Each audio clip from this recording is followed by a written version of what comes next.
Blog Talk Radio.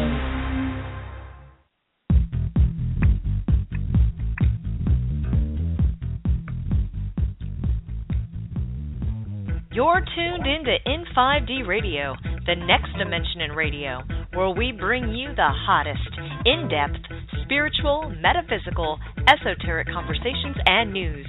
Get ready for spirit, body, and mind to expand in 3, 2, 1.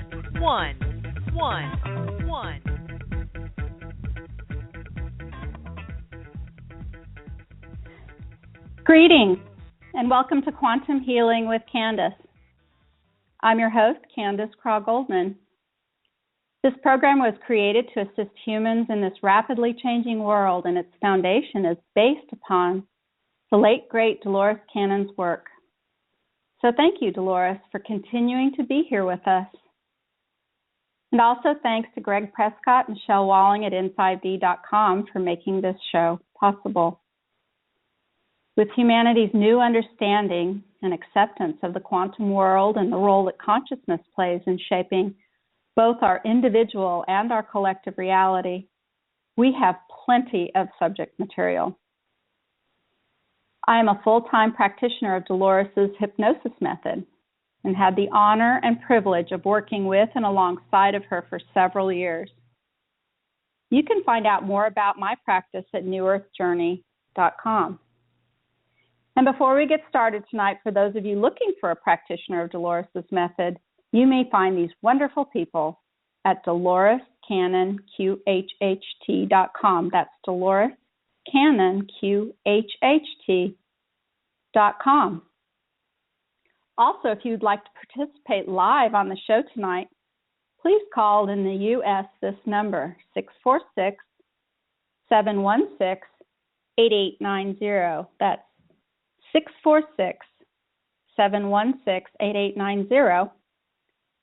And we'll try to answer as many calls as possible. Tonight is Friday, November 13th, 2015. Yes, it's a Friday the 13th. And have you ever wondered why this has been considered an unlucky day? Friday the 13th occurs when the 13th day of the month falls on a Friday, which superstition holds to be a day of bad luck. And in the Gregorian calendar, this day occurs at least once, but at most up to 3 times a year. There are a lot of people that are superstitious about Friday the 13th. However, not very many have a full understanding of the significance of this day. It's been suggested that one reason that Friday has been considered an unlucky day is because, according to Christian scripture and tradition, Jesus was crucified on a Friday. And there's some other Christian stories that contain Fridays. They say that Adam and Eve, had their fall on a Friday. They say that the Great Flood began on a Friday. And the Knights Templar in the year 1307, on a Friday the 13th, had many of their members arrested by Philip IV of France for heresy, blasphemy, and other crimes. So it's considered an unlucky day for those reasons. The actual origin of this superstition, though, appears to be a tale in Norse mythology. The day Friday is named for Frigga, the free-spirited goddess of love and fertility. And when Norse and Germanic tribes converted to Christianity, Frigga was banished in shame to a mountaintop and labeled a witch. And it was believed that every Friday, the spiteful goddess convened a meeting with 11 other witches plus the devil, a gathering of 13, and plotted ill turns of fate for the coming week. For many centuries in Scandinavia, Friday was known as the Witches' Sabbath, with Friday the 13th having an even deeper, more sinister significance. And of course, women have 13 cycles in a year. And there's other significances of the number 13. 13 moon cycles, lunar calendar has 13 months. Romans require 13 guests to be present at weddings, and the Hebrew faith age of 13 is considered to be an adult. So in fact, actually, Friday the 13th can be a very lucky day. Friday is also associated with Venus, the Roman goddess of love and beauty and fertility, and Friday is viewed by many pagans as the day to perform any magic related to areas of expertise, which love. The number 13 has been a magical number since the ancient Egyptians, the ladder to eternal life. They believed that there was 12 steps on the ladder to the eternal life, lasting life. So 13 for the Egyptians was associated with immortality and ascension. So yes, it is Friday the 13th, and tonight's show is an open lines show. And I invite any QHHT practitioner, anyone who might be QHHT, even a session with the great Dolores Cannon herself, to call in this evening and share your story. The number again is 646-716-8890. There's been a big interest in many of you as possible, but do know that we're going to do more open shows in the future. So if you don't get to tell your story tonight, you will have more chances in the future to do just that. So I thought I would start out this evening by telling a brief QHHT session story, not of my own, but one from the lovely Miraculous of Zurich, Switzerland. She's a part of our dedicated practitioner community, the original support forum of Dolores Cannon, and her work and her practitioners who do her work. So here's what she writes in. It was a rainy day, and the higher self was telling her client how important it would be for the client, a woman, to open her heart and to let the light flow in and flow out of her heart.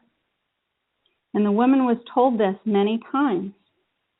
And Mier was wondering that maybe she could not sense how important it was. So in a direct conversation with this woman, her client's higher self, she asked if it was possible to make her actually feel what it feels like to have her heart open, so that she could look forward to feeling that feeling. And to both of their surprise, the higher self says, yes, we can do that, and we can do it right now. And in that moment, the client just took a deep breath, almost in a shocking way, and she made a very surprised sound and opened her arms, pushed them high up into the air very quickly. And then what happened at that moment was very surprising. In the room where the session was being taken place, the window just opened in a big fat burst, and a lot of leaves came into the room with a gust of wind. Amir was completely paralyzed, and she was absolutely sure that she had closed and locked the window. And after the session, the client told her that at the same moment when the window burst open, in her mind, the whole room was filled with light coming in, like a river from the window. So that's a lovely little brief session story that I wanted to share with you all from the lovely Mier Yamaguchi of Zurich, Switzerland, because it's a little bit past her bedtime and she wasn't going to be able to be with us today.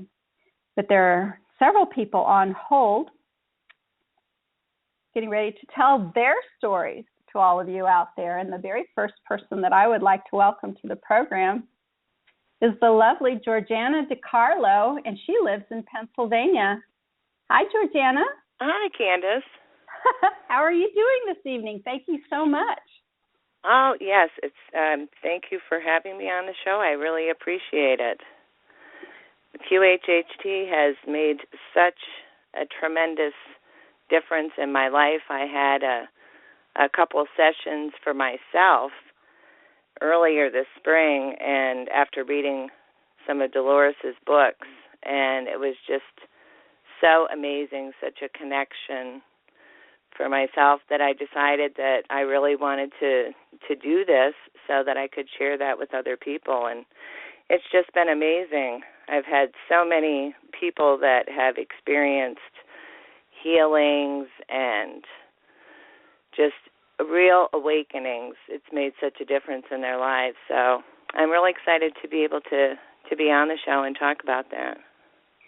Super. Well, why don't you tell us a story or two, maybe one of your favorites? Sure, yeah.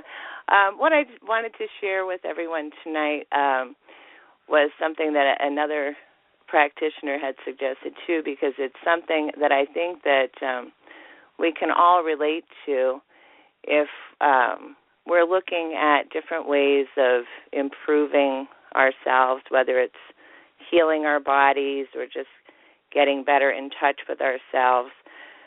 We do tend to take ourselves sometimes too seriously.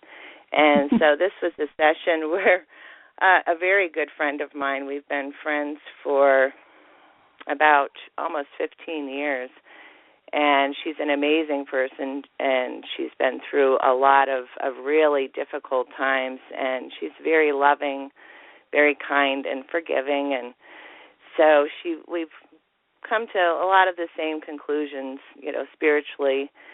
And so when she learned that I was doing this, she was so intrigued. She said, well, I definitely want to have a session. So we were so excited, and she was, doing some meditations and thinking about, wow, what could I have been in a past life? And so we joke around with each other a lot, and she says to me, well, I really think that I'm probably going to end up being like a young Japanese girl, because I've really drawn to that culture, and I love the paintings and the sculptures and the architecture and the food. And of course, she's just a little Pennsylvania country bumpkin like myself. She doesn't have any type of background. There's nothing there that would draw her to that.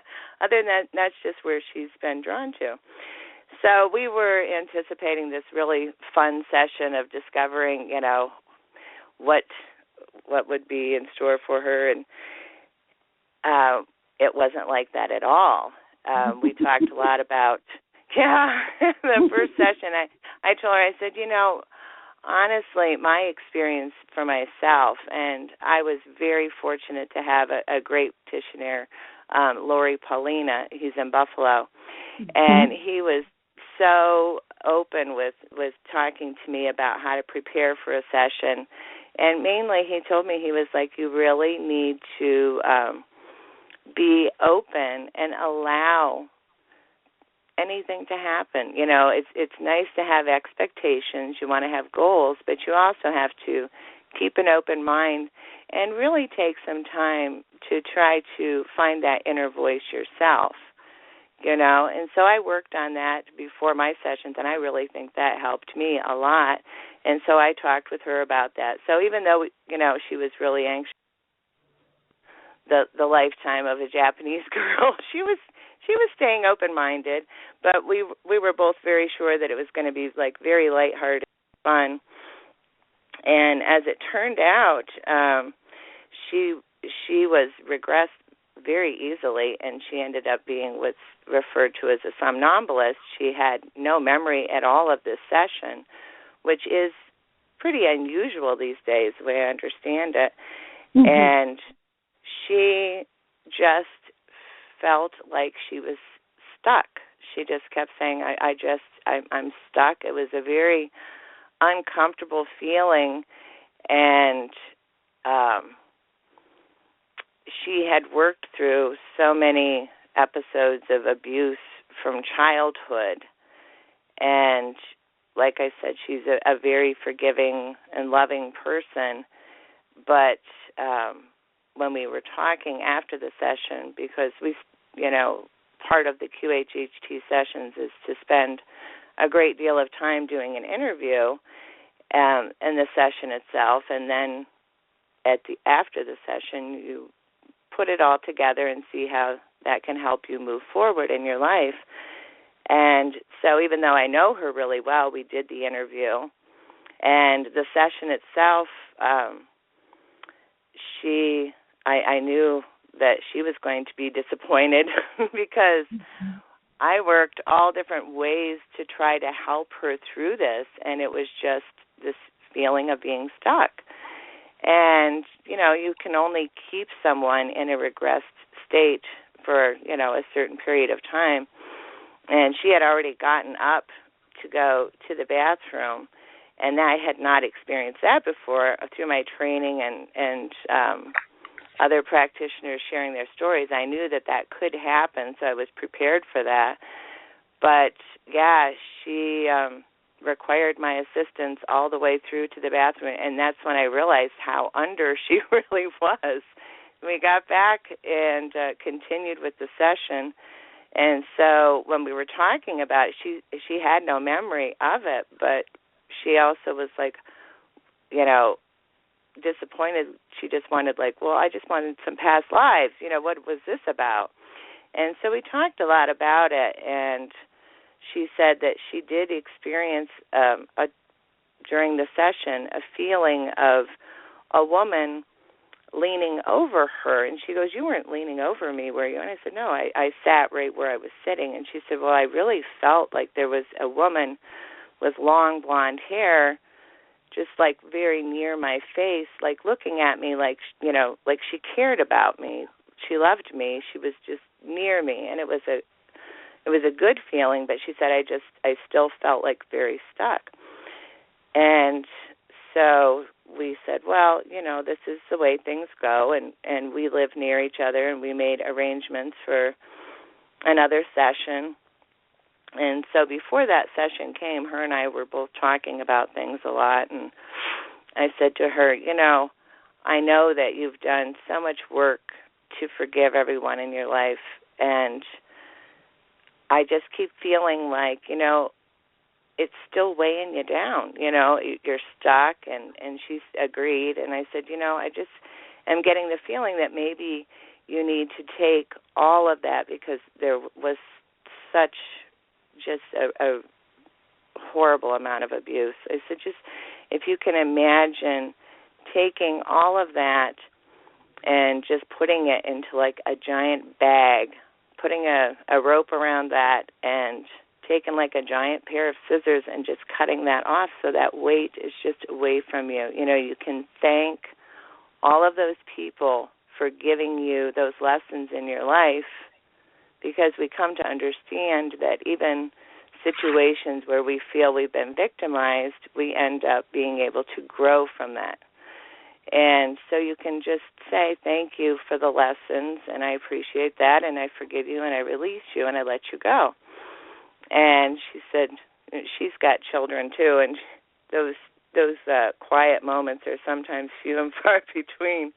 But she happened to be taking a ride in the car, and she said, well, you know what, or she was planning to, and she said, well, you know what, I'm going to be in the car for a while, and I'm really going to do that. I'm going to imagine that. And she did, and she said, well, she was going down the road, she just imagined that, she just released all of that. And so we met for the session, and she was all excited. She goes, you know what, that was really strange, that I actually felt lighter after I did that. And I said, well, that's the way it is. Even though you feel sometimes like you've let go, it can still linger. So we were really looking forward to, this session now. Now we're going to get somewhere. We're going to get to some past lives, and this is going to be fun. And so we still did an interview, and we still talked about exactly what she was wanting to know from the session, and we identified parts of her body. She's got a lot of physical problems. She has a history of surgeries, and she's been physically abused, when she was a child, but also most recently from an ex-husband.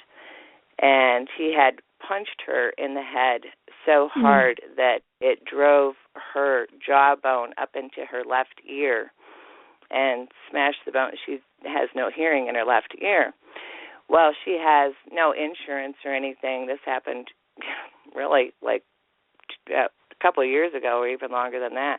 And so she's just dealt with this, and, it's healed, but it never healed correctly, and she doesn't have any hearing in the ear, So these were all things that we had mentioned also in the first session, pinpointing, to heal, and we just really didn't get anywhere. So these problems we brought up again, and we said we would really like to have this healing, and so when we started the session,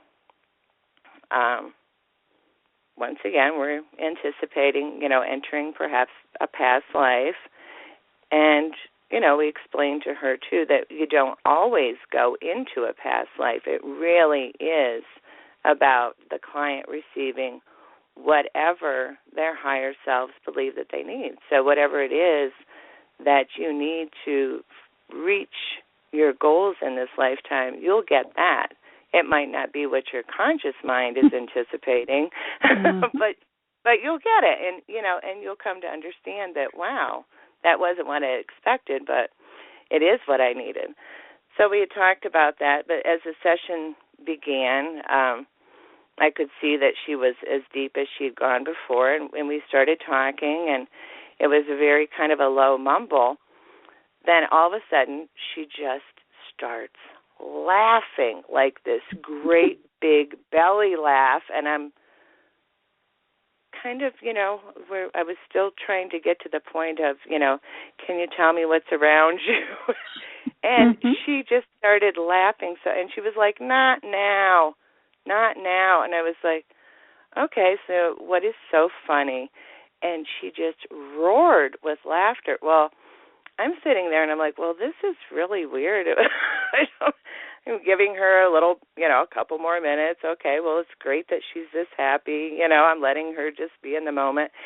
And then all of a sudden it's like contagious. It's like opening one of the cards that has the little laugh box in it in the store. At first it sounds ridiculous, and then you can't help but snicker and you start laughing. That's what it was for me, and I started laughing and laughing. And then after like 5 minutes of just really laughing, I'm like, what am I doing? I am supposed to be in control of this session. Now stop it, Georgie. What are you thinking? So I'm like admonishing myself, well, wait a minute now. And just another fit of laughter again. And we laughed for like over an hour, okay? But during this time, and I'm not even kidding you, I felt like exhausted. I was like sweaty and tired. My belly hurt. I'm like, I have never laughed like that. And I know she hadn't either. And, we've had a lot of laughs together. We actually lived together a few years ago at one point. Her house actually burned down on Christmas Eve, and her 4 kids came and lived with us. So we've lived together for months, so we've shared a lot of stories and times, but never anything like that. And I'm trying to, conduct the session while she's laughing. And I was, okay, she's stopping now, so I'm going to try to get some information. She had a lot of questions. Like I said, there was a lot of healings that she wanted, and it just kept saying, not now. She says, I'll tell you later. And I'm like, but Jen would really like this help for now. And by the way, she said she didn't mind, if I used her name or anything, because I said, I know it's going to pop out of my mouth and I'll feel terrible because I want to, and she says, oh, no. She goes, I'm very much okay with that. So, but anyway, So what was the laughing about? Did you ever discover that? Yeah, we did not discover it until after the session. On the way home, I was driving her home, and we are both like, now I am telling you, this laughter at one point, like I was laughing so hard, then I looked at her, and it actually freaked me out because her chin was down on her chest, and she was doing this ho, ho, ho, ho, and it gave me this feeling of in movies where you'll see a silly laugh, and then all of a sudden it turns to this ha, ha, ha, and it's kind of creepy looking. And I thought, what in the world is going on? And then I started laughing again. Well, during the session, I said, what is going on here? And she says, oh, you two do this all the time. Her higher self is saying this to me, oh, you two do this all the time. And I said, no, we don't. We've never laughed like this. Yes, you do, just not here, not now. And so there was some information in there, but mostly it was all, I'll tell you later. And I did ask who was this woman that was with her during the first session, and there was a lot of laughter. And then, oh, that is her sister. She's always with her.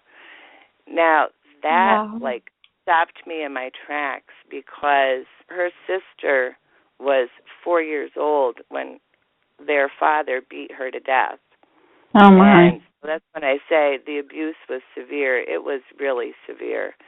And both of her parents ended up in prison over this. But, of course, she was, my friend was 8 years old at the time that her 4-year-old sister was murdered that way.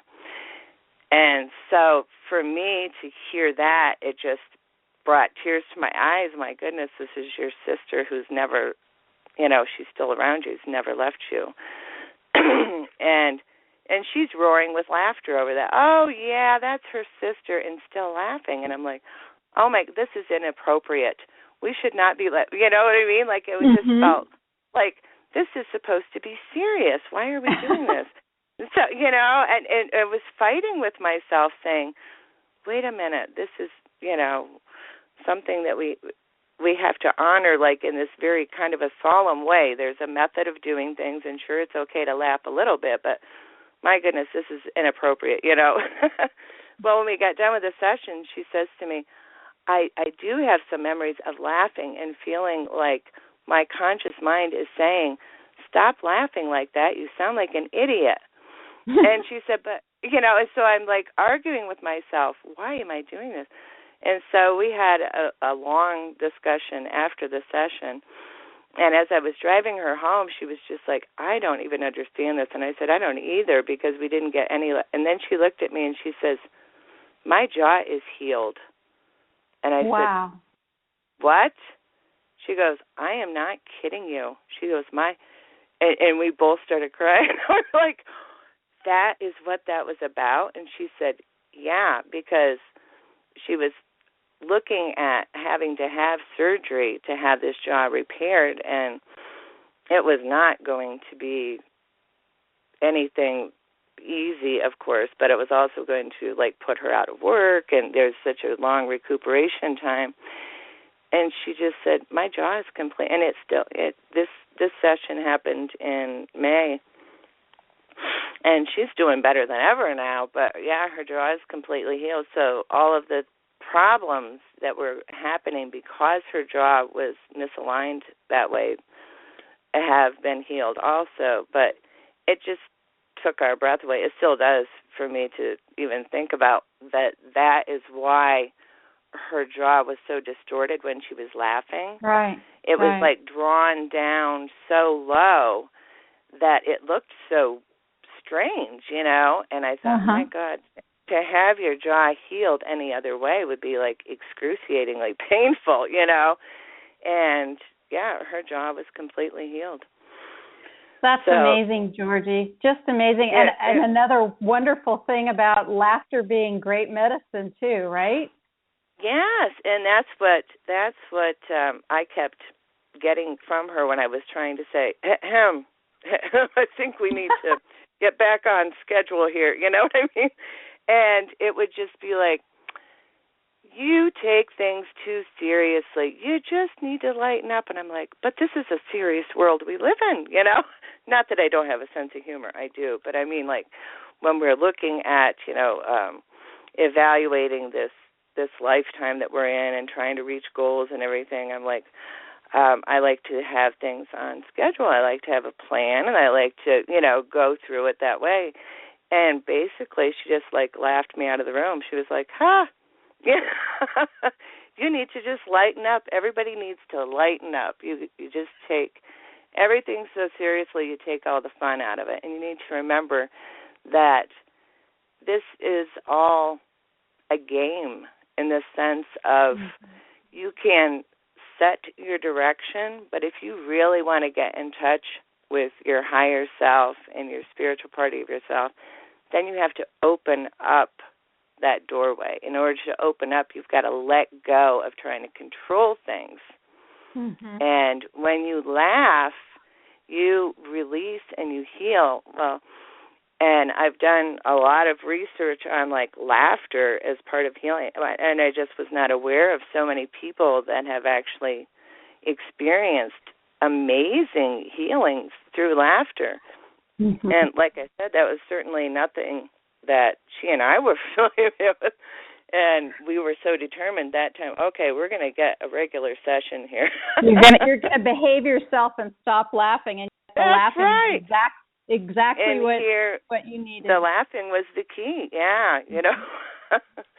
Georgie, so, yes. Thank you so much for coming on the air and telling us the story. Would you tell our listeners how to find you? Where are you located? Certainly. I am in Coudersport, Pennsylvania, which is right at the northwest part of Pennsylvania, almost on the New York State border.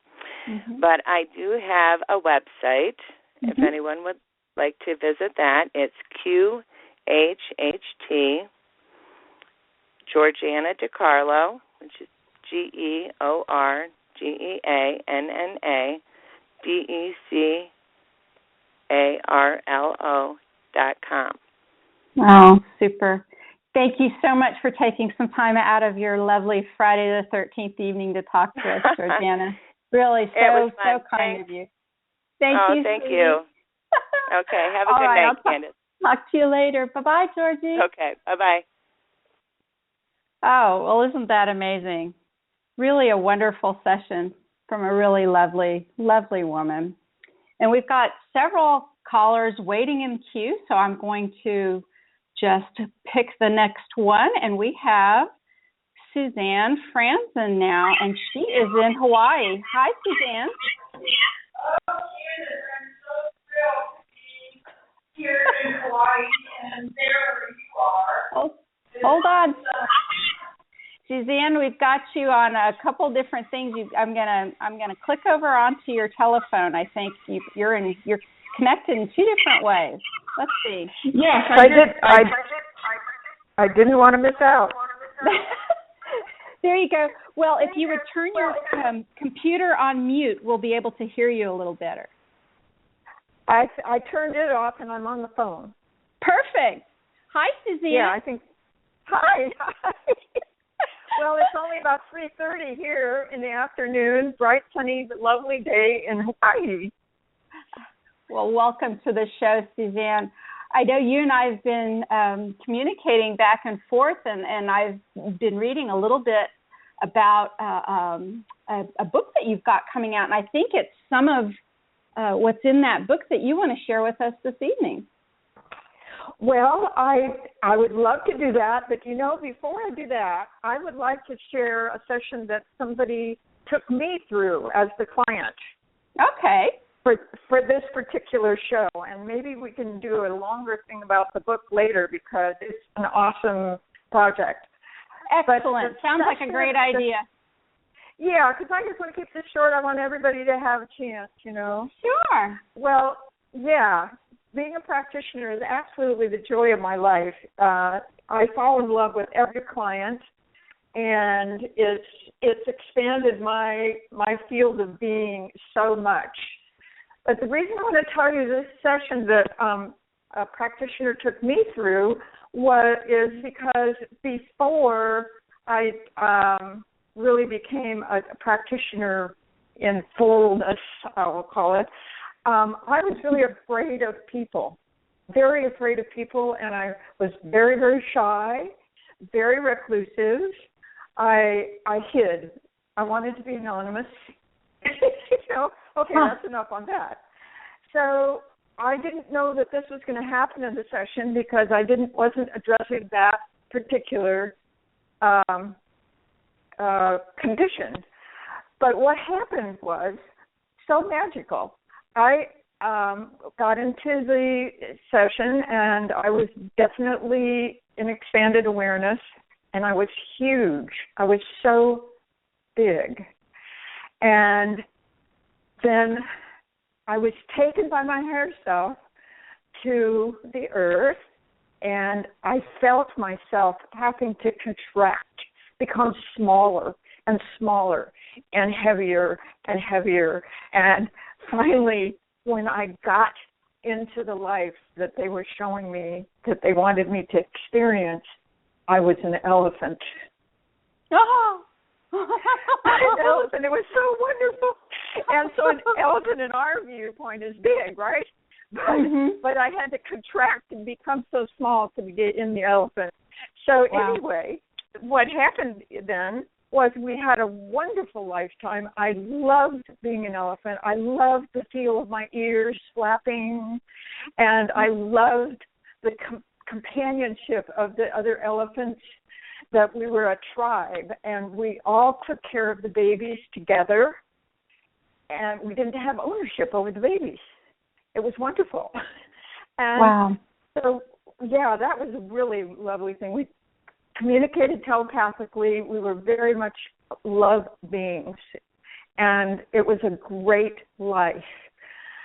But what happened was, at the end of the life,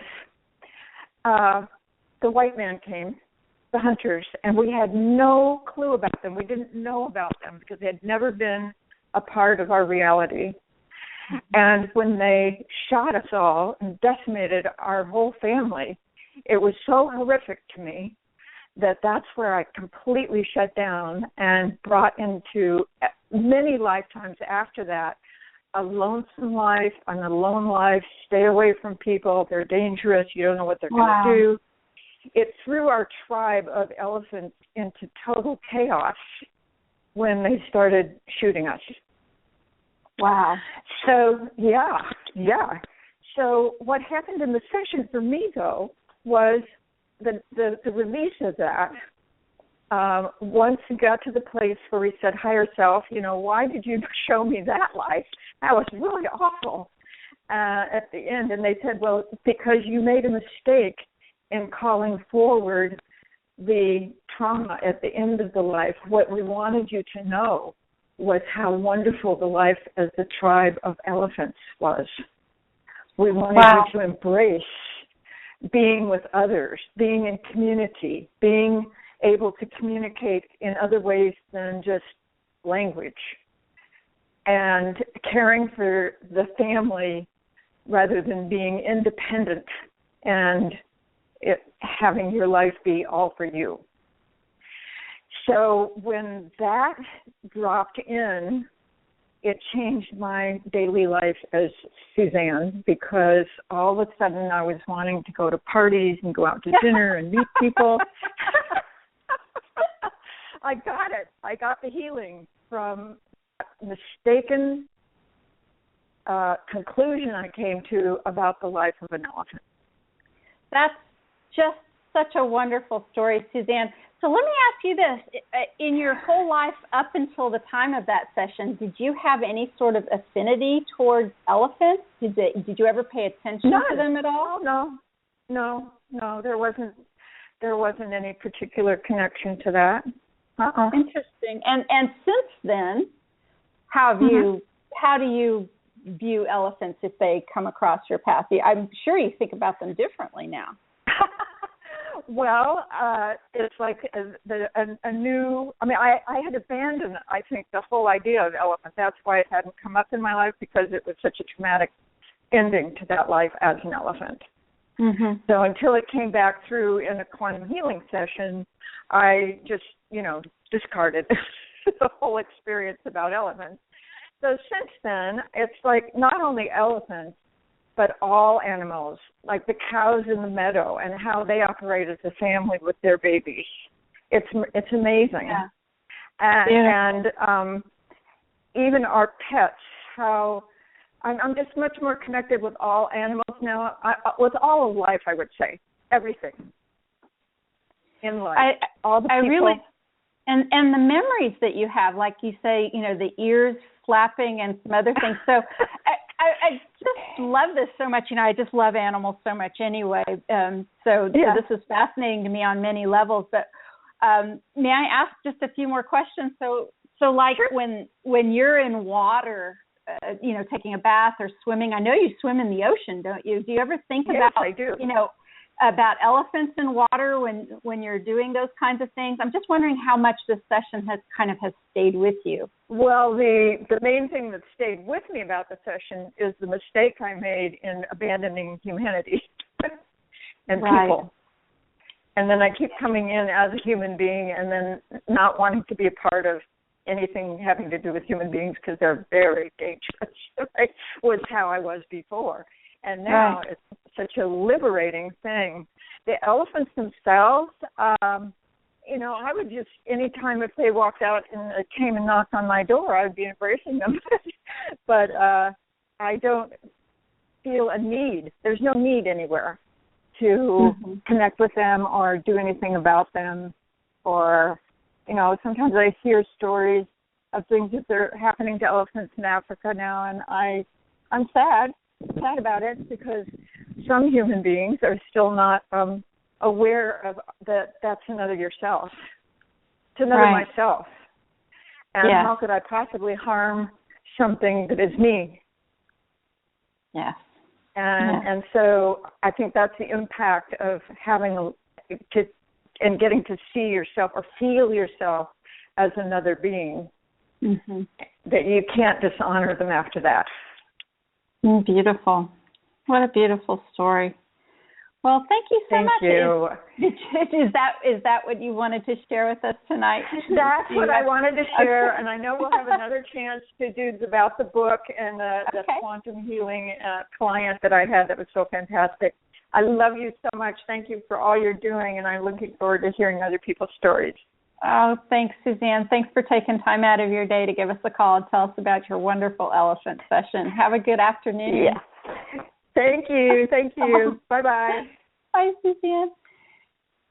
You can find Suzanne Franzen. I didn't ask what her website is, but she's in Kauai, and you can find her listings on our main website, Dolores Cannon, QHHT.com. That's Dolores Cannon, QHHT.com. And the next lady up is the lovely Lorraine Tilson. Hi, Lorraine. Hi, Candace. How are you? I am great. I am in Kansas City, which means I get to go out to dinner every night at restaurants and eat amazing food. We had we had a tapas dinner tonight. It was just phenomenal, and I'm having a lot of fun up here for the weekend. So I'm having a great time, and this has been a great show so far, and I'm really happy to finally get to talk to you and hear your voice. Well, thanks for having me. I grew up in Kansas, so I know exactly what you're experiencing. Did you? Now, where in Kansas did you grow up? I grew up in a small town called Wetmore, Kansas, and it's north of Topeka. Wow. So yeah, that's up in the northern parts, not exactly where I am in the southeast, south central part, but no, you're in Wichita, but my ex-husband is from Lyons, Kansas, which is very very close to that. Yeah. So what story do you have to share with us this evening, Lorraine? Yes, well, thank you so much for letting me be on the program. I want to share a story. So I've been a registered nurse for the last 25 years, and I did a session with another registered nurse that I used to work ICU with, who's just a spectacular human being. And what's fascinating about this is her session came right after I'd been reading one of Dolores' books called Convoluted Universe, Book 1. And she recommends that you read these in order. So she recommends that you start with Custodians Beyond Abduction and then move into Convoluted Universe, Book 1. And I agree. I think that is the best way to start. And when I had been reading this book, I was fascinated with the story of Bartholomew, where these lights in the spirit world, we were being instructed that when they came down into the earth, they could go into many bodies at one time, and they were able to brighten them up to help them so that their life on earth wasn't so dark and difficult. And this person that I had this session with, this female nurse, who's almost 60, and she was somnambulistic, which, people should know that not everyone goes into that state, and that state, means that when they come back from the session and you're sitting out talking about it, they don't remember any of it. So it's a fascinating state of mind. And as a matter of fact, she had gotten up a couple times to go to the bathroom, and at one point when she had got up, she literally saw the boots that she was wearing in a past life. That is how deep into trance that she was. Wow. Yeah, I know, it's amazing. So she started out, and her session, in these sessions, people can pop around a lot.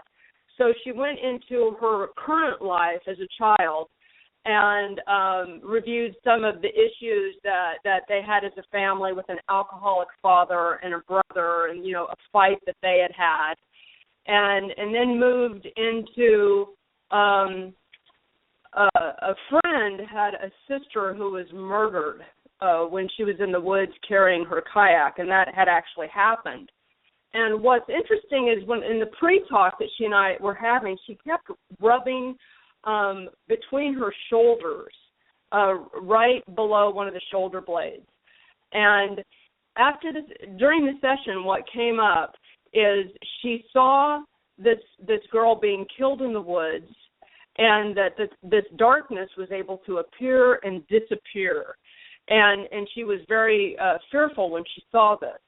And then often as in these sessions, they will hop around. And then she's in another life where she's a female who's very strong. And these were the brown boots that she actually saw in that life, and that she saw when she got up from the bed to go to the bathroom in my house, which was fascinating. Wow. And then from there, she went into another past life, and she had actually, in her current life, she was sheltering a homeless man in her garage. And in this past life, she meets him, and she's male and he's female in that past life. And she was 40 and he was in his 20s as a female. And what they did for the tribe that they lived with is they gathered the food out in the ocean, and they just were very good friends.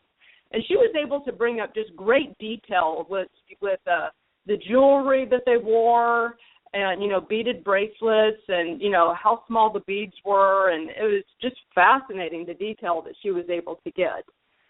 And then she finds herself in a wooded cabin, and this was in Wyoming, Jackson, around the 1800s, and what she was doing there. And then she moves into the spirit world, and this is where she starts talking about being one of these white lights that I had literally just read in Dolores' Convoluted Universe, with being one of Bartholomew's lights. And this was just a wow session for me. It just tied it all together. It was like I'd reached the threshold of believability with the spiritual world, and it was fascinating. And wow. So we talked in detail about how she goes into someone and what that means, and how she helps them, and what would happen if she didn't go into them, that their lives wouldn't be as bright. And that she goes into these people because their thoughts need to change, and she is able to literally help them change their thoughts in the world, and this then starts changing their outer world. And I can tell you for certain that this is what this person has done for me. And then, we call in the higher self, which we call the subconscious, and it asked, why she was shown all of these different lives, and it just told her exactly why she saw all of these things. She went into her family stuff of origin, because, that was their lives and not her life. She went into as the strong woman in the woods because that represented strength, and it was important for her to see this. She saw the girl being murdered because that was her story, not her story. And actually, we cleared that fear was stuck between her shoulder blades that she had been rubbing on in the pre-session. So that showed up actually to be cleared in this session, and it was. And then, wow. Why she was able to see the homeless man, and, just to see that there's compassion and friendship, and that is sustained from life to life. and that this doesn't really ever separate. And as the man in the cabin, she saw that she's been alone many times, but, it's still okay, and she's solid and she has friends. And then she went into the spirit and saw all the bodies helping people. So she knows that, her work in this lifetime, that is what she's doing. And I can guarantee you, because I know her, that's exactly what she does. So this was really a wow session for me. And thank you so much for allowing me to share it with everyone. Oh, you're very welcome. So do you have another session? I thought there might have been two you were talking about wanting to share. We've got time if you have a second one. Oh, okay, sure. Another session that I had is with a young man who's actually from Mexico, and he's had a very suffering life. He was abused by his father, and then just also a lot of sexual molestations when he was younger also. And he's having a great deal of difficulty when he came in for this session. So he first sees himself as a male soldier in Mongolia, and he's watching as these men go through a village, and they're raping women, and they're killing people, and they're burning villages. But he's also seeing himself as his higher self, shaking his head, like, what are they doing? And then he goes into the next life, where he's sitting outside in a body of water, and he's making fun of pretending to meditate, and he realizes that he's an actor. And in this life, he's very promiscuous, and he dies young, as he doesn't really fulfill his role as a great actor. And he gets stabbed on the left side of his body by a stranger who was robbing him. And then he moves into the spirit world, and he's greeted by another part of himself that's watching him high up on a cliff. And his higher self is shaking his head, watching scenes in both lives. And then he's greeted by his higher self, who just gently touches his face, and he hugs him, and he realizes that he's loved. Then he goes into another life where he is, watching gazelles eating grass, and then he's hunting, and then he gets married, and he's 19 and she's 17, and they're very, very happy. And he goes away and he's hunting, and when he comes back, the entire tribe is dead from a disease. Their skin was red and swollen, and they had giant blisters and fever and vomiting, and they died finally when they couldn't breathe. So he burnt all the bodies, and he had 3 children who also died, 2 boys that he knew from his current life, and then 1 girl. And so he wanders for a long time, and he just almost loses his mind when he meets a medicine man and studies with him. And the medicine man lives alone, but he helps people in a village nearby. And I asked him, how did he help heal you? And one of the things that he made him do was he made him work hard physical labor to distract him from his mind and his pain while he healed. And he also used like drums and feathers to call his spirit back to his body, which was in fragments. And he taught him how to focus his mind.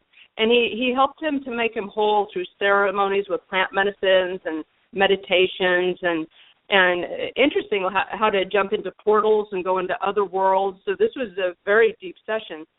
And then it took him about 7 years to heal. And I said, well, how did you know that you were healed? And he said, because he was able to enjoy life again. And so he became a great healer. And so he traveled all around and was able to heal other people also. And then so once again, we asked the subconscious to come in and, why was he experiencing all of these things? And the subconscious, just talks about, that it's not true that people have to suffer anymore, that's an old program, a very old program that people have been carrying for a long time, and that we are loved, and there really is no more need for suffering in that way. And what was interesting was that going back and rereading these, because these have been a while since I've done these sessions, I went ahead and copied this and sent this to my friend again. And he had forgotten about it, and he had not been listening to it again. And so it's so important to realize that part of the healing in doing this work is listening to your sessions, keeping your sessions, and then maybe a few months down the road when you're struggling to listen to your session again. And he was so thankful that I sent that to him again, because he said, oh, yeah, I forgot. That's true. I need this right now. And so these sessions are really profound. I myself have had 4 sessions by other QHHT practitioners. And in one session, I actually am a man currently now in Los Angeles. And that is just what is so mind-boggling about this work. And you're not that far from there. You're in California yourself, so you ever think about maybe running into him down there, huh? Oh, that'd be great. But he is suffering from post-traumatic stress disorder from some work that he did in the military. And what's so fascinating about that is I've had constant thoughts about helping people with post-traumatic stress disorder. So we are far more amazing than what we have any idea. We are just amazing, and we are awakening to this. So I thank you so much for having this show. I so thank Dolores for developing her work. It's so profound, and I'm so lucky to be a part of it. Yeah. Well, thank you so much for calling in, Lorraine. You know, I've always said, I even said this to Dolores before she passed on, we're only scratching the surface, even though she discovered so much and made so many profound, realizations and discoveries of her own. There's so much further for us to go, and it's just expanding in an incredible way. And I thank you for being part of our community and helping others. How can people find you? Yes, you're so welcome. How can people find you? Sure. I'm in Sacramento, California, and they can find me on my website of energyhealingandhypnosis.com. And I also do energy healing work, and I'm just continuing to expand, and it's so exciting. It's a very exciting time in my life. Oh, how wonderful. So thank you, Candace. I'm so thrilled to know you. I'm thrilled to have you on our team. Thank you so much, Lorraine. And thank you. I'll talk to you on the forum. Bye-bye. Bye-bye. Thank you. Oh, lovely, Lorraine Shilson. Well, before inviting our next caller on, I thought I might share one of my own favorite stories, QHHT case study of my own, a session that I had several years ago down in Austin, Texas. And I had this lovely woman contact me, and she described that the reason she wanted to have the session was that she was a healer on her own. And she said she thought she was a good healer, and she'd helped many clients have happier and healthier lives. But for some reason, she couldn't seem to heal herself. And she'd been attempting and trying many different things, many different ways, many different modalities over the years to help herself, and she hadn't been successful. And this was a lovely woman, and I'm just going to call her Lisa for this story, but it's not her real name. And she came into my office in this lovely flourish of scarves and crystal jewelry. She was a sweet woman. She had an air of peace about her. She really exuded a vibration of love. She very much was somebody who helped others in a big-hearted way. And as soon as she walked into the door, smiling, grinning broadly, I just knew we were going to have a great session. She had amazing energy. Now, this woman was in her mid-60s, and she was a practicing Reiki and primarily a crystal healer in a large metropolitan city. And she had a very busy practice, and she had happy and satisfied clients. She had a lot of friends, and her life was pretty good. Her biggest issue was her physical condition. And so her story was this.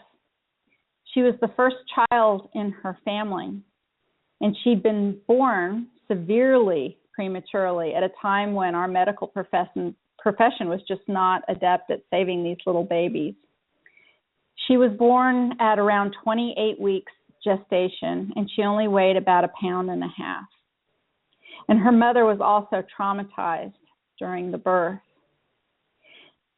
And the doctor and the family did not at all expect the baby to survive. They were mostly focused on the mother during this time.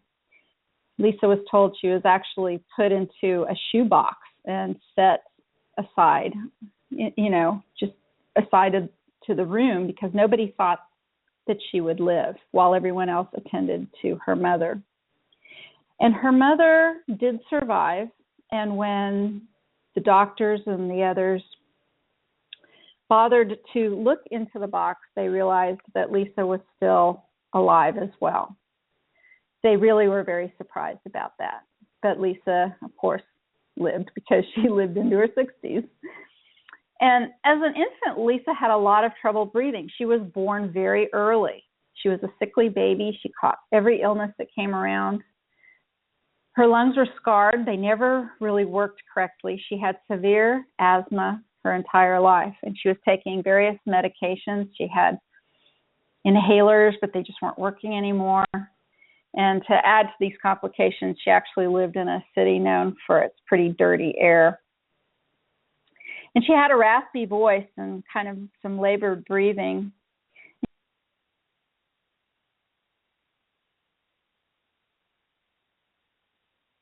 All right, so here we are. Hopefully you all can hear me now.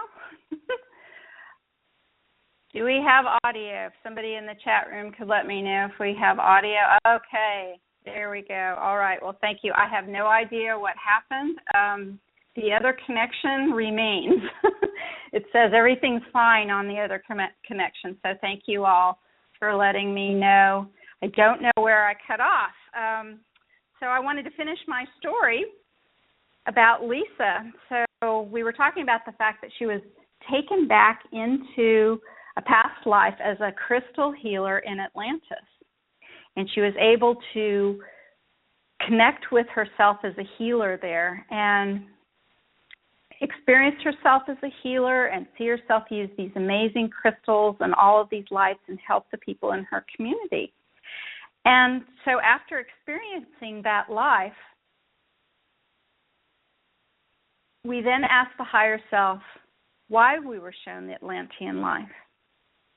And the higher self explained that she'd been a healer in many, many incarnations, and she was continuing that experience in her current life. And so then I asked the higher self, the subconscious is what Dolores called it, but we asked the higher self, why was Lisa born so early? Why did she have the breathing challenges that she did? And the answer was really surprising, and that's why I really love this story. It was such an amazing answer to hear, and it made so much sense. So they said that the scarred lungs and the limited breathing were a planned event in Lisa's life, and that this disability acted something like speed brakes in her life. She was such a powerful healer that if she would have had all of her energy, all of her capabilities in place during the 60s and 70s during her prime, she would have had difficulty being accepted for her talents in her family and in her community and culture at that time. So the asthma and the diminished lung capacity slowed her down so that she would progress gradually as a healer and have smaller healing achievements and discoveries over time than if she was completely healthy. So this was an amazing answer. And so then I asked, of course, about if she needed to continue to have these speed breaks, if she needed to be slow, and held down in her capacity, because times had really changed, and we as a society are more accepting of this type of healing than ever. And the higher self said that's true. And then I said, well, can we heal the condition right now then? And the higher self said it is no longer necessary. It's achieved the intended purpose. And so then it said that it would heal her immediately. And this was an amazing thing to watch. It was much like what Georgie, our first caller, was talking about when you watch the body sometimes of a client when they're experiencing the healing during the session, sometimes you can see things. Sometimes it doesn't look like anything's happening. Very honestly, sometimes it doesn't look like that, but it doesn't really mean anything. But this session, I absolutely saw the energy wash over this woman, and I watched wave after wave after wave of energy wash over and through her, and I could see her body undulating on the bed. It was a truly grand and wonderful thing to behold, and I could feel the energy myself, because some of that just kind of washes, through the room and actually over my own body. And after some time, the higher self said that the healing was complete. I then asked if she'd need the medications she'd been on any longer, and the higher self said no, but not to freak everyone out, the doctors, etc., she should wean off of them slowly, even though she didn't need any of them anymore. And as I counted her out of trance, I don't think I will ever forget what happened next. Her eyes flew open, and she sat bolt upright, and she just threw the covers off the bed onto the floor, and she started jumping around the room, just like she was a human pogo stick. She just started jumping and jumping and sucking in deep breaths of air, and she kept saying, "Oh, my God, oh, my God, oh, my God. Listen to me, I can breathe." And she was whooshing air in and out of her lungs. At such a rate, I actually thought she might hyperventilate, but I was grinning from ear to ear just watching her jump around the room. She just kept breathing deeply with no rasp and jumping. She just wouldn't stop jumping. And at one point, she stopped jumping, and both of her hands clapped over her knees. And she practically shouted. She said, "My knees. My knees don't hurt." And I said, "Your knees? You never said anything about your knees." And she was laughing hysterically at this time. And she said, "Wow." She said her knees didn't mean anything at all in her life. They didn't really seem to matter. She just cared about her lungs. She said, "Well, I have arthritis in my knees." And then she said, "Nope, I had arthritis in my knees." And she started jumping up and down again. And then she started doing these deep knee bends and just whooshing and whooshing the air in and out of her lungs. And over again, she would say, "They don't hurt now. Nothing hurts. Nothing at all hurts. And I can breathe. I can breathe. I can breathe." And in the debrief, Lisa described the vision of angels surrounding her and the presence of the Christ consciousness standing behind them. And her eyes sparkled as she described the beings who assisted in her healing. It was really, really amazing. I do want to emphasize that not all QHHT sessions are this dramatic, and not all of them result in immediate healing. But it happens often enough to make this work extraordinary and wonderful and worth a few hours investment to give it a try. And many sessions do provide similar dramatic healing, but a lot of them over time, meaning the healing was and is done on the etheric level, but takes a little time to manifest on the physical level. So Lisa actually contacted me several weeks after her session.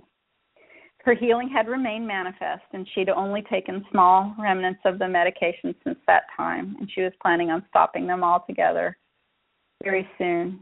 And I remember her telling me it was like beginning life all over again. And this woman, like I said, was in her 60s. Having the sweet pleasure of deep, easy breathing is such a blessing, and it helps me remain energized to help others in her work.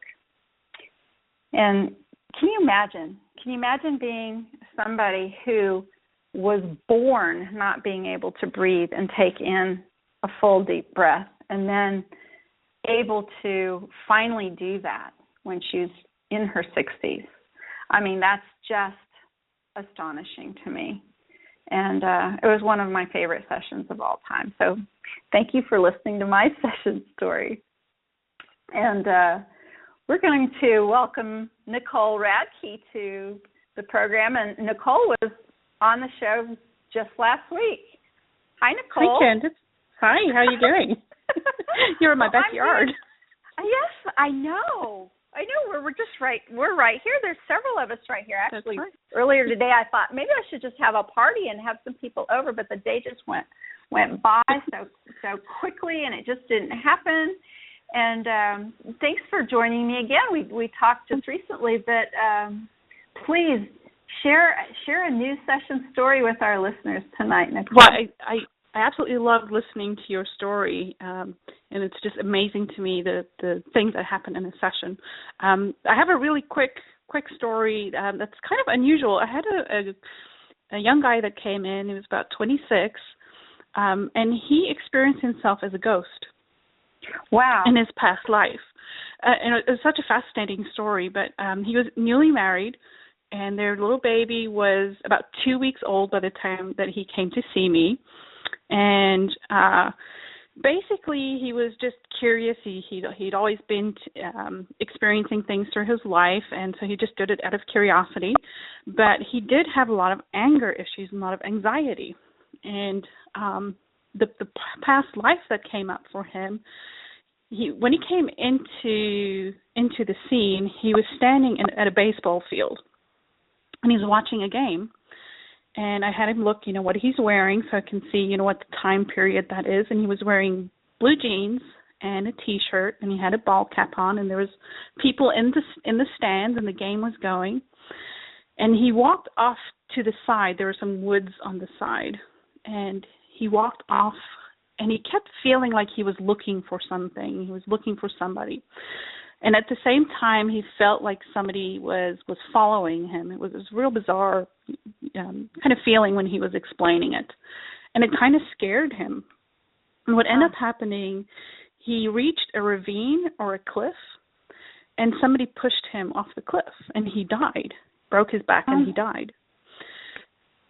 After he left the body, he was kind of floating in the scene. He experienced himself still, seeing himself the same way, still wearing the same clothes, except that he could tell he wasn't in a physical body. And he kept looking for his daughter. He would go into different buildings, different stores. It seemed like it was in a town or in a city. And he kept looking for his daughter. And when we got to the SC, we found out what happened. And the person that shoved him off the cliff was his wife in that life. And they didn't get along, and their daughter ran away when she was about 12 years old in that life. Didn't want anything to do with him. And the mother of the wife was so upset that she ended up killing her husband. Wow. Now, the interesting thing was that the wife in that life is his wife in his current lifetime. And that daughter was the new baby that they had just had 2 weeks prior to that. My God. And all his anger issues and the anxiety that had been plaguing him for the last year of his life, especially after they had gotten married, everything made complete sense to him.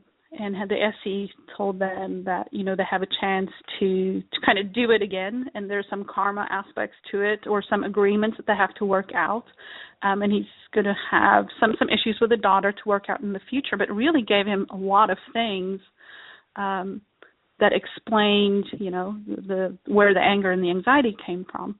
But it was fascinating that in between part, he was kind of just roaming around and didn't realize that he had died. He tried to interact with people. Nobody would interact back with him.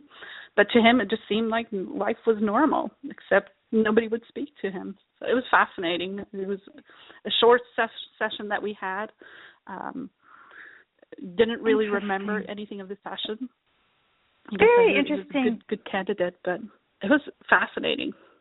And so during this time when he was just wandering around, because he didn't know what his state was, I guess you didn't really either. So you didn't know. No. The only thing that we could tell from when we were exploring the scene is he kept feeling like somebody was watching him, somebody was behind him. It really concerned him, and he didn't know who had pushed him off the cliff. And even when he left the body, he couldn't make out the features or who it was. It's almost like that information was hidden. It wasn't revealed to him until the SC told him and kind of filled in some of the blanks for him. And I think that's important with any session that you have, is to not try too hard to fill in all the information if it's just not coming. Right. Sometimes you have to ask the SC to fill in some of the missing links or the missing information. Sure. So you can analyze the information before, as you're getting it. Excellent. Well, thank you so much for thank you. It's nice telling us. Nice to tune in again. Thank you so much. I do appreciate it. And Nicole, remind everyone how they can get a hold of you here in the Kansas City area. They can reach me on my website. It's naturalpathways.co. Okay. Yes, you're closer. You're St. Joseph, right? That's not that far from here. No, about an hour. Yep, there you go. Well, thanks again. I do appreciate you taking some time out of your evening to speak with us. Thank you. Good evening. Okay, bye-bye. All right. Oh, goodness. Okay, there we are. So thank you so much again, all callers and listeners, for listening to these amazing stories.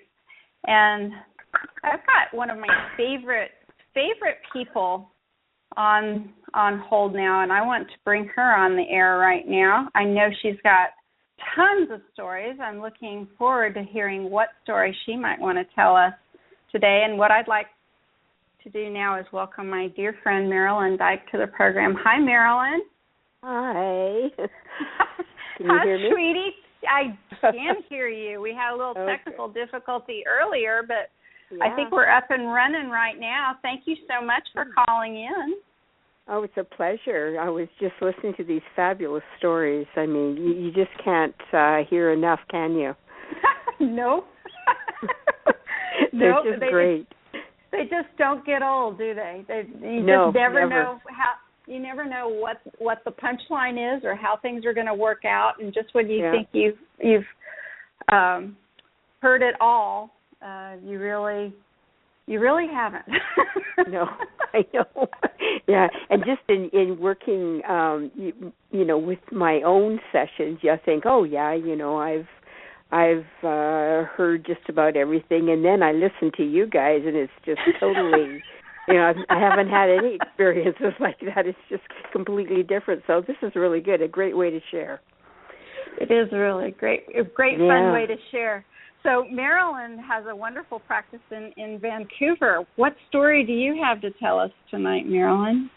Okay, well, this is a story actually I blogged about and put on the forum a couple of years ago, and it's the blog is a chat with Jesus, intervention on free will and healing and memory wash. And this was just a lovely person. He was just very, I would say he was so ready for this session. It was, you could see how everything was just unfolding so beautifully for him.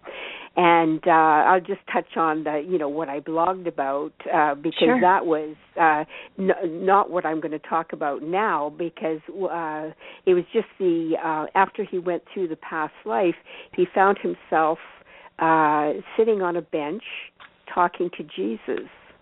And they're chatting, and they're just sort of exchanging war stories, and it was about their different lifetimes, and they're having a great time. And so I started asking questions, and I said, well, between every life, do you connect with Jesus and talk to him in this state? And he said, well, not every life, but most of the lives. And then I asked more questions about, I was interested to know if the soul, like the larger soul, like he is a facet of the soul. I was wondering if he is a facet of the same soul that Jesus is the facet of. And he said the answer was yes. And but although Jesus has only incarnated once as Jesus, he has incarnated on the earth in other lives as other beings, which was really interesting. But it was a great conversation that they had, and we went on to some other things as well. But anyway, what I wanted to talk about tonight with this session was that when we got to when I was asking questions of his SC about the healing, he had a bad car accident about, I think he said 7 years before this session, and I guess they had to fix a bone in his hip or the top of his leg that had shattered, and so they had to put a metal piece in this bone. Mm-hmm. And I remember at the time there was some talk, and I believe it was on the forum, and it may have been even Dolores said that so far at that time she had never had the SC change bone into metal. And here, and so I'm really excited about this. Okay, I think you meant to say change metal into bone. Oh, did I say it backwards? Sorry. Okay, I said it backwards, yeah. Yeah, sorry about it. Change that's metal into bone, yeah, that's what we want. So anyway, they had put this metal piece in. Now, this man was an actor who does his own stunts, and he had constant pain from this metal piece. It was really bothering him. So during the session, this client, he really surrendered and allowed the information to flow. It was beautiful. And his higher self, his SC, did not disappoint. And it was very chatty and very helpful. So when I asked the SC if it would change the metal piece in his leg back into bone, they affirmed that, yes, they could do this. And they got busy fixing it. And as they're fixing this and changing the metal back into bone, they're chatting away, and at one point they said to me, now, he doesn't know this, but there may be a future class action lawsuit over this metal piece that was put in, and because, and there again, this is the SC talking, because it is illegal in Canada to put a defective piece in a human body. Now, I had no idea, and the client had no idea about this, and he had no inkling of there being a class action lawsuit. So the SC said, now, we don't want to change all of the metal back into bone because at some point in the future, they may want to take an X-ray to prove that he had this piece of metal in his leg. So they fixed it. It left some metal. But took, all the pain that associated with this was completely healed, is gone. The client came out of this session, and, there was no pain. He wasn't feeling anything. Everything else was great, and he had a wonderful session. He went home, and about 2 months later, I phoned him and was talking to him, and I asked him how his leg was, and he says, well, because when you don't have the pain, you kind of forget that you ever did have the pain.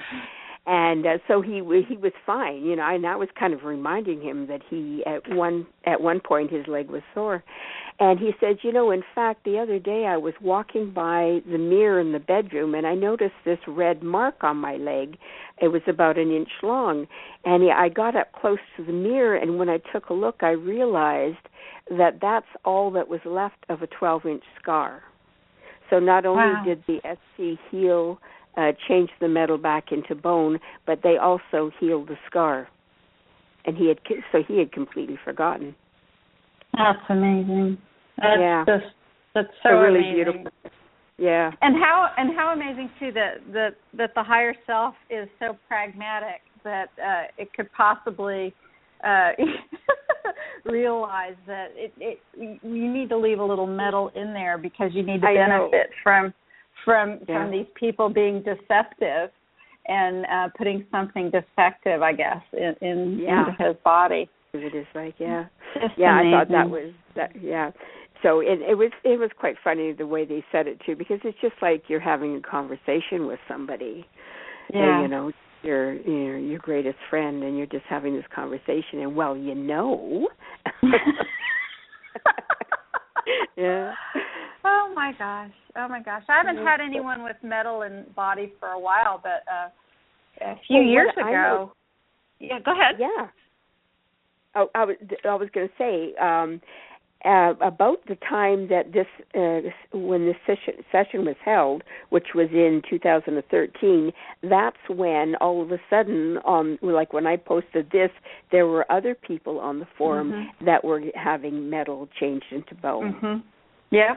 So it was like it's sort of like this little cluster, and then it's like the breakthrough, I guess, and then we've had other cases along the way as well of metal being changed back into bone, and also the I don't know who posted the session, but the and what. Oh, it's just on the tip of my tongue. What was it? That was Susan, and it was her gallbladder that was reformed. Yes. Yeah. Okay. The wonderful Susan Thomas in Des Moines, Iowa. Yeah. Because I haven't had a whole organ be replaced, but shortly after I heard about her session, they have taken tissue from elsewhere in the body and formed a part of an organ to replace a part that was missing. That had been damaged. To fill in the story for our listeners, lovely practitioner in the Des Moines, Iowa area named Susan Thomas, and she had a session, and she was asking about the fact that her gallbladder had been removed. And in her session, her higher self said that they could rebuild it. They could reform it and rebuild it to make her complete again. And when the practitioner asked how that was going to happen, Susan's higher self said, well, all of the organs in her body are donating parts and cells from their own self. So pieces of themselves, they're donating as a group to be able to reform and recreate the gallbladder, which is a beautiful session about the recreation of the organ for her. So thanks for reminding me of that one, Marilyn. Yeah, it was a beauty. It was a beauty. I wanted to touch upon something else you said, too, about the clusters, because I had not one, not two, but three in the space of, just a couple of weeks, people, all women, who had metal parts in their bodies as well.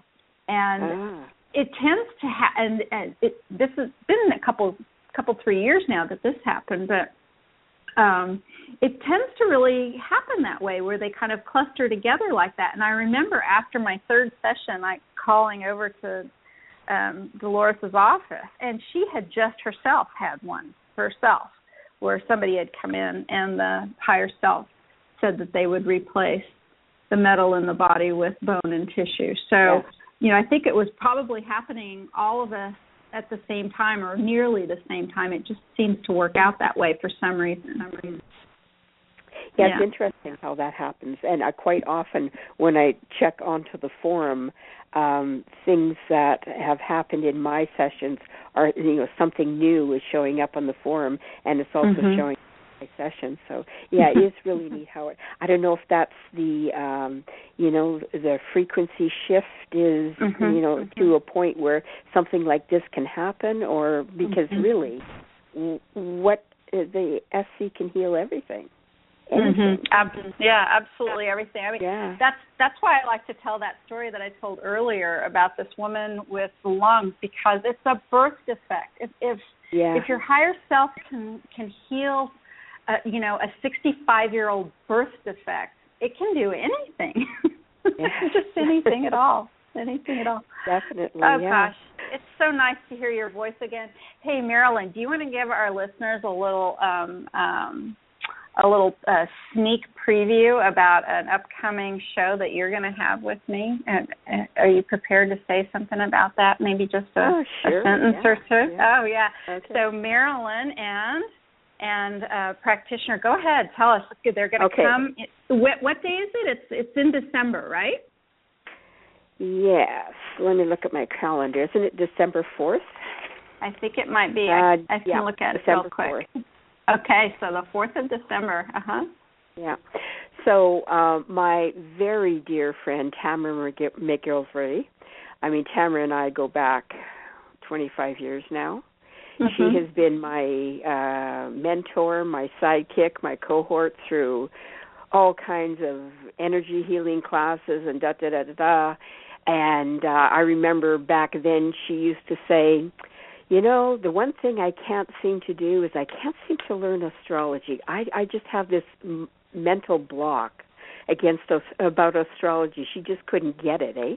And all of a sudden, I think it was around the year 2000, all of a sudden, she got it. And she's and she went through, she's doing her master's now. And she's a fabulous astrologer. And I couldn't, we joke around. I said, before, when I was making my agreements to come into this life, I said, I'm not coming in this life without Tamara. Because she's, every time something's going on in my life, I give her a call and go, what's happening in my chart? And she just lays it right out. It's just amazing how all the pieces are there.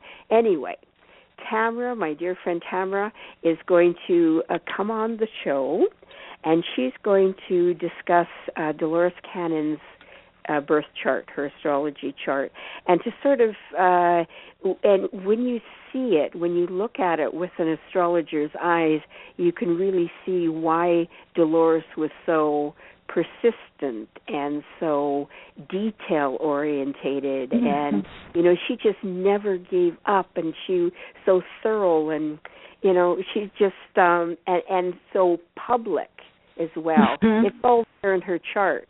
But with, if you don't have astrologer's eyes, you don't see it all. But anyway, it should be a fascinating show because I want to hear all the details, what Tamara fleshes out with Dolores' chart as well.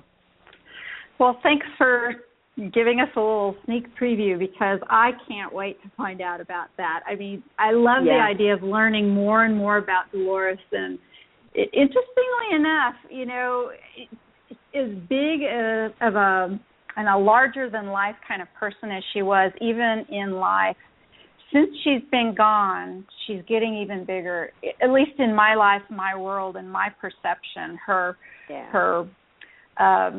reach, her expertise, her influence is just expanding, and I think that she has a large part to do with that from the other side. So this is going to be a fascinating show. Marilyn, thank you so much for taking time out of your evening to speak with us.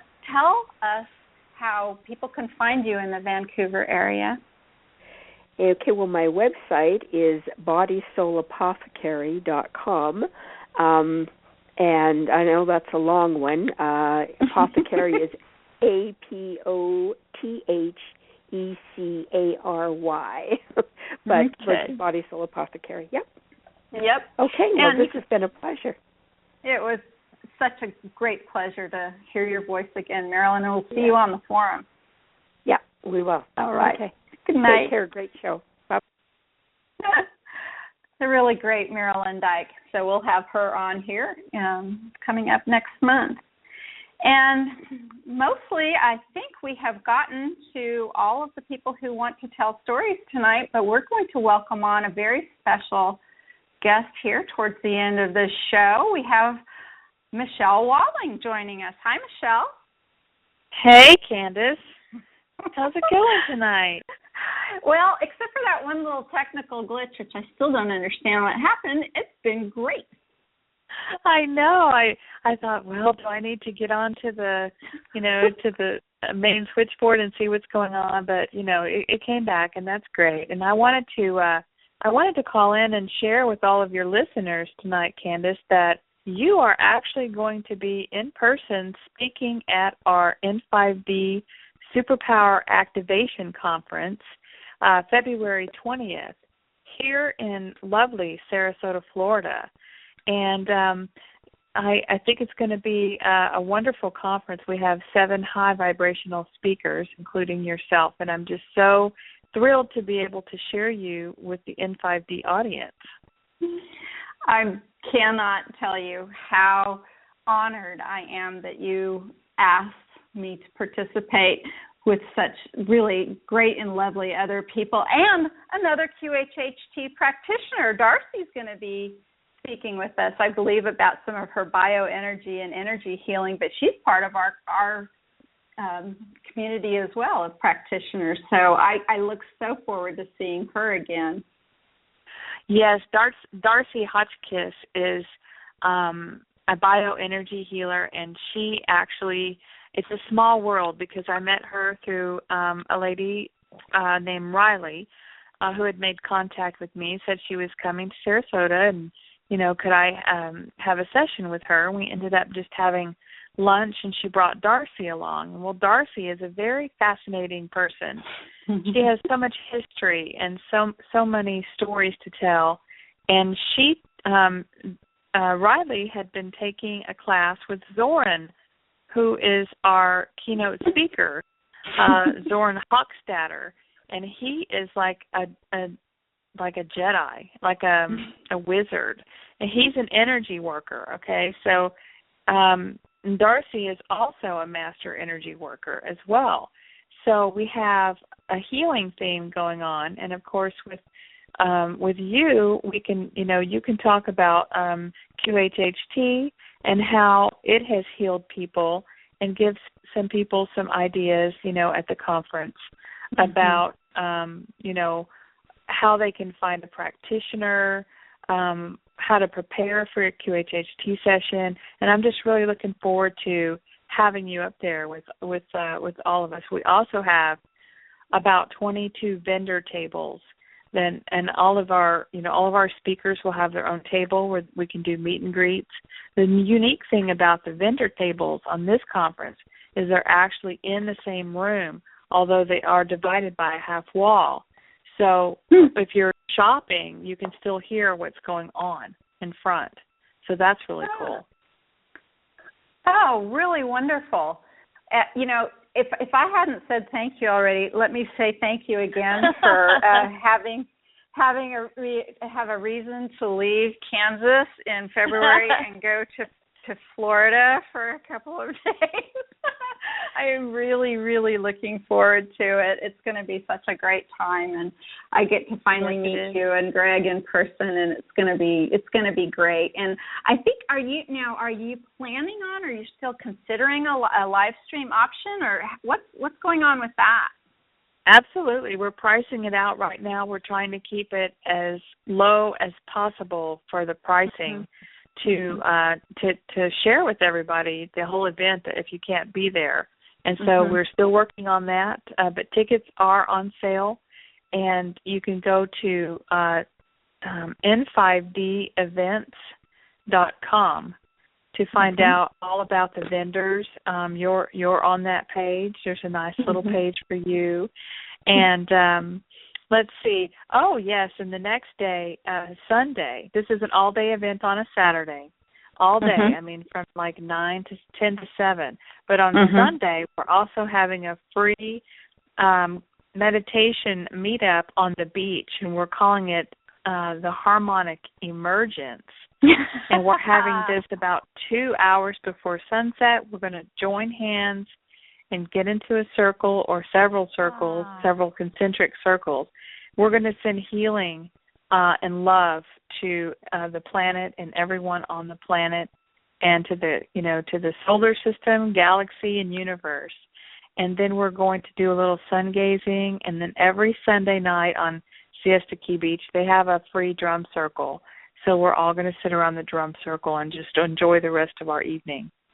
Wow. Oh, wow. That just sounds wonderful. So yes, all of you out there who can make it there, great. If not, the live stream, but you don't get any of the sand and surf with live streams. So try to that's Florida, true. Right? That's true, and I really look forward. Actually, Candace, I'm going to be meeting you before the event. I'm really looking forward to my QHHT session with you. I'm going to try to share as much of that as possible with our listeners and our readers on N5D. And I'm really wanting to find out how I can serve better. I think I serve, I serve a lot, but what I really mean by that is, from my higher self, I want to find out, what I did possibly, in past lives to be able, my key components, like what I can narrow my focus down to, because I have my feet in so many different things going on right now.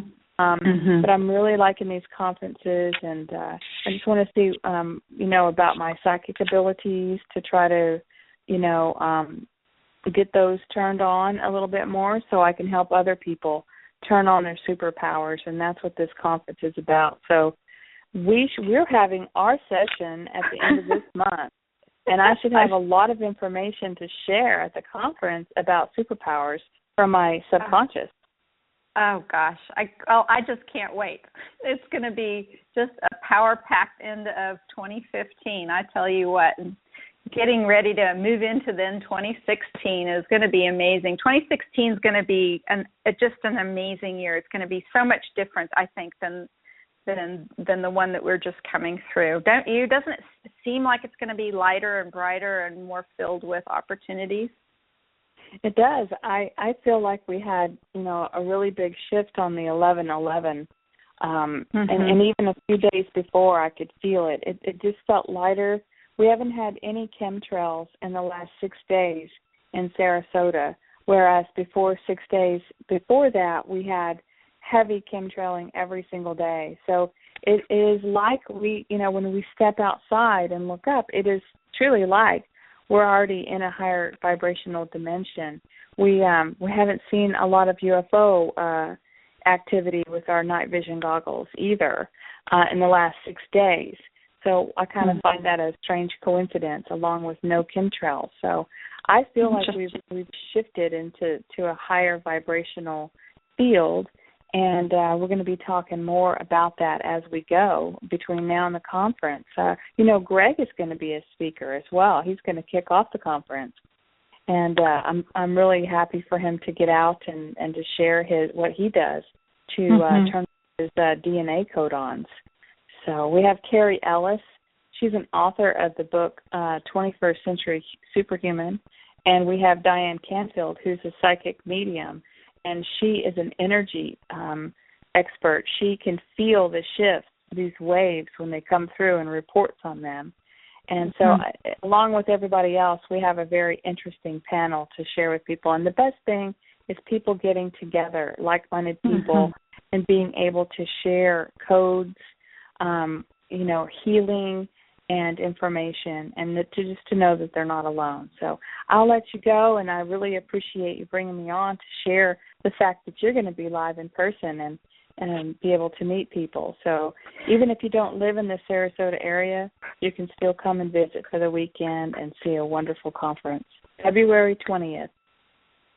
Well, we'll be talking more about that in the future. Thank you for coming on as well, Michelle. You are always welcome, and I appreciate your support in everything that you do, not only for me and QHHT, but for the world. We're very blessed to have you on the planet. Oh, well, we're blessed to have you, Candace, and we just love your addition to N5D Radio, and I appreciate, you have one of the highest ranked shows that we have, and you just have so many wonderful fans and people who just love hearing your stories, and so I thank you for joining us and being a part of our family. Well, it's been so much fun, and I'm sending you hugs, and I'll get to see you soon, girlfriend. Okay. We'll talk to you soon.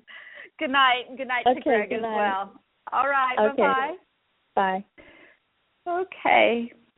Well, I'd like to thank all of you who've taken the time to call in and share stories tonight, and those of you in the chat room participating as well. And I'd like to thank all of you out there who are listening this evening, as well as those of you who are going to listen in the future in the archive. And I'd like to remind those of you looking for a practitioner of Dolores' method that you can find those members of our community, those who share these amazing stories with us on her original support forum, at Dolores Cannon, QHHT.com. That's Dolores Cannon, QHHT.com. And you can find out a little bit more about my own practice of QHHT at NewEarthJourney.com.